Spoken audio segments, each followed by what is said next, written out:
In the original of this passage, we have an idiom which would not be normal even in Greek, and it is maintained in the Latin, quid mihi et tibi, what unto me and unto thee. It's producing directly the idiom of the expression the Lord would have used, and we call such idiosyncrasies ipsissima verba. They are reproducing the very words that were heard in the Holy Land 2,000 years ago. The devil was there in conversation with his Lord and Master, and he did not want to come too close to him. Recently, a case occurred of some kind of exorcism going on in Zimbabwe, and out of it came one or two unexpected truths. Through this young girl, it would seem that the devil was answering that he was at work fighting against the president, who was a self-confessed Christian, to make it happen that Zimbabwe would be lost to the Christian faith and would be won over to the Islamic faith. And it was interesting because it was very much a hint that perhaps this is actually the tip of the iceberg. What we observe as purely political events, social factors and pressure could actually be something far more sinister. So too in the strange gospel event that we have here, some light might come on the matter from what could have been going on at the time. This could also have been the tip of the iceberg, and Blessed Anne Catherine Emmerich, who saw this passage in vision, saw more than is actually in the Gospel itself, which is very succinct but always is, and saw that there was actually something going on in the area, and that these pigs, all 2,000 of them, were not actually just neutral, but there was a lot of unjust gain of material goods going on here, and obviously they realized that this man, Jesus of Nazareth, knew things, and that would explain how he allowed this apparent economic tragedy to happen, but then would explain also why they came up to him and asked him to leave the area. As they would say in the Westerns, he knew too much. So this is interesting, that there's far more going on in this apparently neutral scene than meets the eye. And it could be also a lesson to us that we only see the event, but we need the eyes of faith and supernatural vision to see also and to read what is actually going on in an event. The fathers of the Church and those engaged in the monastic world, such as St. Aidan, of whom we're thinking of this day, not Aidan of Lindisfarne, but the Irish one, knew full well all the issues. And by the way, in the ancient East, from which indirectly the monastic world of the West came, there's a huge cross-fertilization going on, we know that, which explains its austerity. There was this hand-to-hand compact with the devil. It was believed that when they left the places where there was Christian grace and evangelization had taken place and went to the desert places where churches were not, and so on, the devil had been relegated there and they were going to meet him. And we find this coming up all the time in ancient monastic literature. The devil coming on board and fighting these people.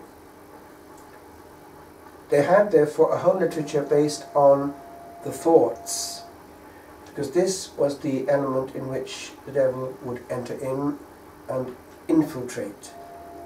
There was not much going on outside, and therefore it was all going on inside, and therefore he was going to try to make it happen that they would be useless. If he could pollute their thoughts, they would be useless, because then all they would do would be useful exercises for the community, if they had a community at all. It can happen to us as well. Only right now, in our day, he's far more favoured, because we are actually playing his game if we let him in and invite him in by just opening a screen which contains his messages. There was, and she is alive I believe still, a young Korean artist who was given a journey into the beyond, and she was asked to paint what she saw, and she did, and it went round YouTube, and she saw what certain sins led to, and things which perhaps we wouldn't think of as sins also led to them. And she saw how out of a screen demons would come and enter the mind and therefore the being. So he has free reign. But I want to zoom in for a minute to the purity of the monastic life, of which Aidan is a representative, and of which also St. David, who would have been his master, it would seem, would have been certainly influencing him in Wales, where he was formed, would have been also, because these were pure and uncluttered. Indeed, in the ancient literature, both East and West, the divide between earth and heaven is very thin. Miracles happen a lot. You probably know the story, for instance, of St. David, his master, how when he was preaching to a huge crowd he couldn't be heard.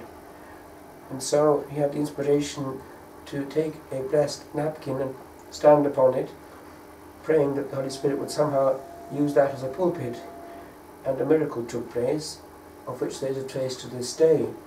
The ground on which he stood at Brewi rose and became a natural pulpit from which he could proclaim a powerful message to this massive crowd.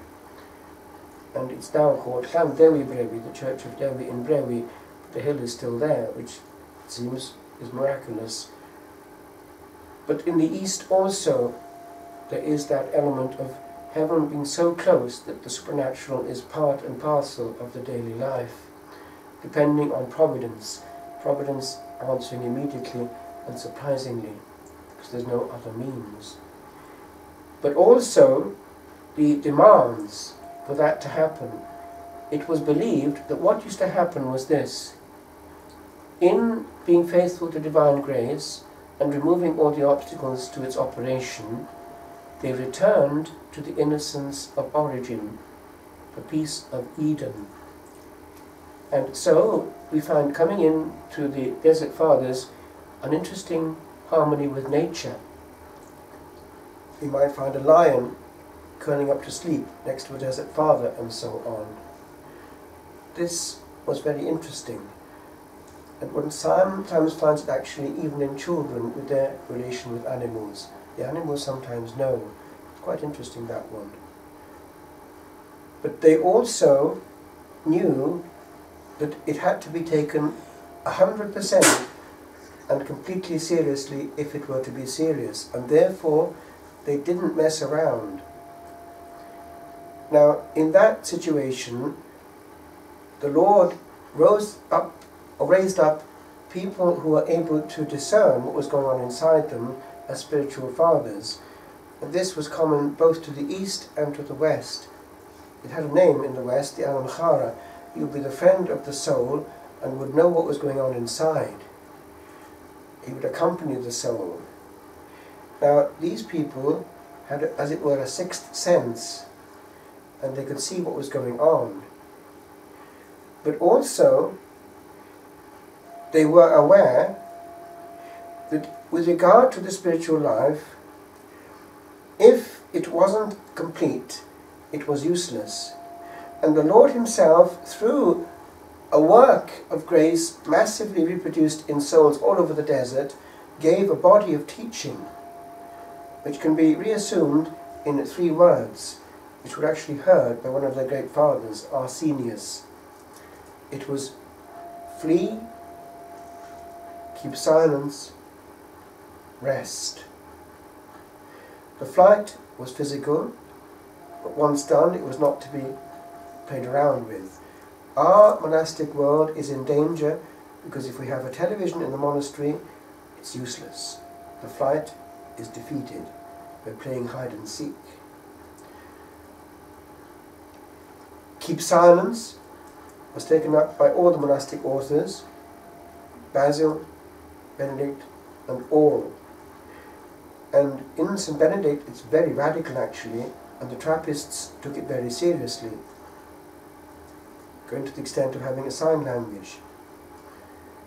But it made a difference, because if one enters into that mode, there is then not only absence of complication with regard to the world, but also absence of complication with regard to the community. And it is their form of the desert cell, in which no one else can enter. You find something of that in the psalm, where they're alone with God amongst the absence of noise from words.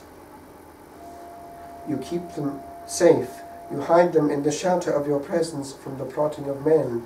You keep them safe within your tent from disputing tongues. When there are no words, there are no dynamics going astray. There's no complication. Now, that's something that we can bear in mind, because the more words we have in our head, when they're not necessary, I mean, the less easy it's going to be to have that bonding with the Word. And remember, our God is discreet, He's silent, and a certain simplicity is the mode that aids listening to the gentle impulses. He doesn't like complication, He doesn't like a lot of decibels. Now, the last one, rest, is the contemplative quies, which is the fruit of all the rest. Now, we can be damaging our own rest. We don't have to shop on a Sunday or do too many things on that day, which is the Shabbat of the Christian world. We also don't have to damage the privilege of our rest by doing things that we're not asked to do. Generous souls take on all kinds of things all the time, and they will never know rest. In the psalm that we sing at the beginning of each day, it ends with that. They will never enter into my rest. A warning at the beginning of each day that perhaps that day also could be overspent in too much vibration. So I conclude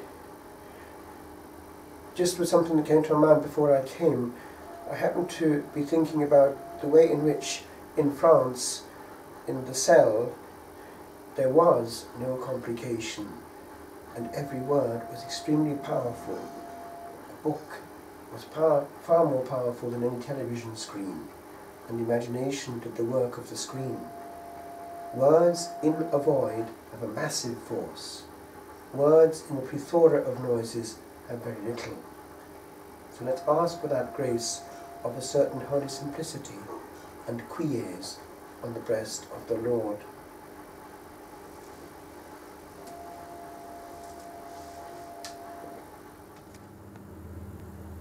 Eremo Hermitage,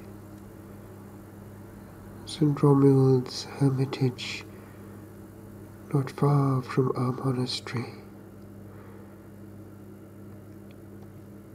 To be again alone, to be again what we cannot but be, to be alive at last with being, to regain the all once shed for aye, where we did see so little yond the day, that all days marred, to tread once more on this untrodden shore of hours and moments long, where glisters starred afar and very near, as oft before. Aha! 'twould be the uttermost of home, soft shining in this night. 'Twould be the day wherein again all days ere more to come would whisper, 'twill not pass again away.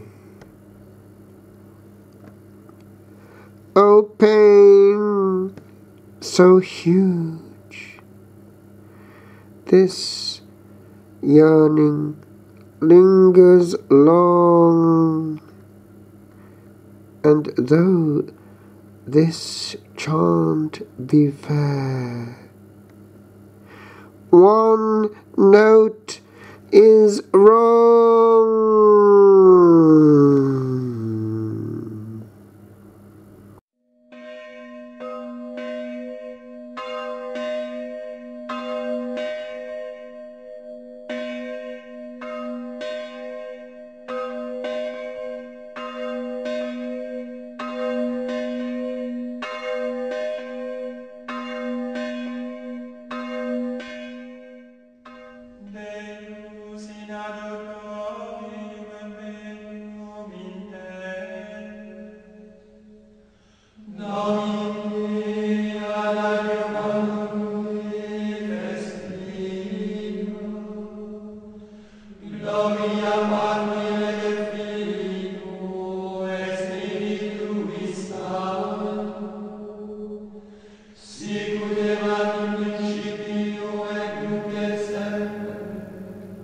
Et